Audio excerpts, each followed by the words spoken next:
పొలం దగ్గర కొత్తగా బోర్ అయితే వేయడం అయితే జరిగింది. 100 ఫీట్లలో ఒక తాసు వచ్చింది, 280లో ఒక తాసు వచ్చింది. అంటే అది నీళ్ళ తాసు అంటాం మా సైడ్ అయితే. ఇప్పుడైతే 280 ఫీట్లలో ఫుల్ వాటర్ అయితే వచ్చాయి. ఇప్పుడు మేమైతే అందులోనే 7.5 హెచ్పి టెక్సో మోటార్ అయితే దింపుతున్నాము. ఇది 9 స్టేజీల పంపు.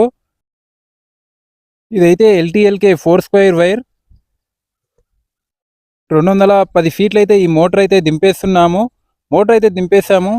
ఎలా నీళ్ళు పోస్తుందో చూడండి. పూజ అయితే జరుగుతుంది. మా దిక్కు ఒక ఆచారం ఉంటుంది. పూజ చేసేవారు పూజ అయిపోయేంత వరకు నీళ్ళైతే ఆ మోటార్వి తాగకూడదు. పూజ అయిపోయిన వెంబడే యాటనైతే తీసుకొని వచ్చారు. మొత్తానికైతే కొత్త మోటార్ యాటనైతే బలిచ్చారు.